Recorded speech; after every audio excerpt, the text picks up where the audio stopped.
Hi everyone and welcome back to the channel. So today's video is going to be all about dog crates, how important they are for your dog or puppy, and how to crate train them as well. Don't forget to like, share, comment and subscribe, and let's get into today's video. By the end of this video, you'll be able to make your dogs feel comfortable about their crates and they'll start loving every moment that they spend in there. So let's talk about the crates that we have. As we have two Huskies, we have two separate crates, each from a different brand, and these brands may be specific to India, so just in case you're unable to locate them online or in store. The first one is a black 48 inches crate with double metal folding doors with paw protector from Amazon Basics.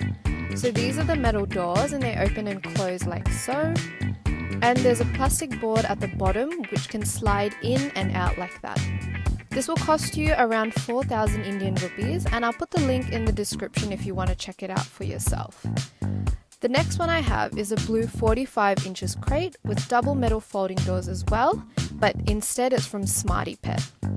The doors and the plastic board beneath the crate are similar to the one from Amazon Basics. So, to give you my opinion about the crates and to differentiate between the two, I think the one from Smarty Pet is really good for puppies that are not potty trained. So there's a mesh material below, and if and when the puppy does their business, it just collects down in the tray and it's much easier to clean that than the one from Amazon Basics, which is also good, spacious, but I would say it's more so okay to use when the dog is potty trained. So let's talk about why crate training is important. Have you let your dog free and gone out to probably get groceries, run other errands, and then when you come back home, it's a mess, or even worse, your dog has ingested something that he or she shouldn't have? Exactly.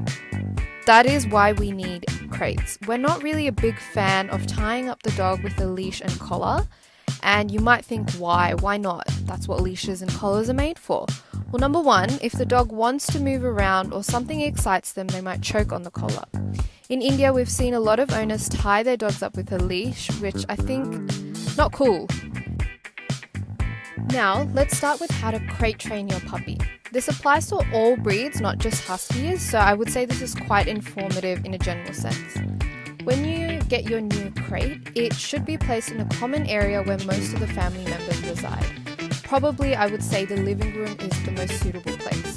Leave the doors of the crate open at all times and play with your puppy around the crate for a few days. During this time, always have some treats on you. When the dog casually steps inside the crate, which they will eventually do, you need to treat them and commend them, like they've landed on the moon. Did man actually land on the moon? Wait, let's focus on the crate training. Sorry, debate for another day. So yeah, coming back to the training, keep repeating this for a while. Once the dog stays inside the crate for more than a few seconds, treat them generously and slowly close the doors of the crate. Do not latch it by any means. Just close the crate and immediately open it and ask your dog to come out. This step reassures them that they aren't stuck inside and we are going to eventually let them out. You need to practice this several times before you move on to the next step. And the next step being latching the crate doors and each time progressively counting before you let them out. And within a couple of weeks to possibly a month, your dog should be very familiar with its crate training and should be okay inside until you leave them in for too long. The second part is to train them to stay in their crates for a longer duration. Now, this is a difficult part of crate training, but extremely necessary, as when you do leave them for more than an hour or so, you would want them to feel comfortable in their crate. Now, again, it requires a lot of practice, because when you do leave them in for the first couple of times for a longer duration, they will start to bark, howl, and even cry. But whatever happens, you should not let them out until they calm down and settle in. Only and only when they stop making the noise are you free to let them out. Until then, no matter how melodramatic your dog is, you shouldn't let them out. This is because once your dog sees that you are letting them out, you sort of end up becoming the trainee, and when they bark or howl, they will start to learn that every time they are in there and they continue that behavior, they will be let out.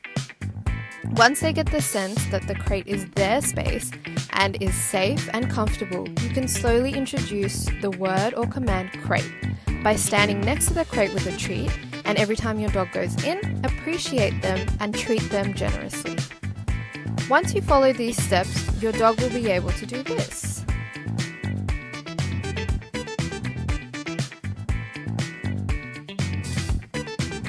So remember guys, don't let your dog stay inside their crates for more than a couple of hours. They continually need exercise and they need to do their business as well, of course.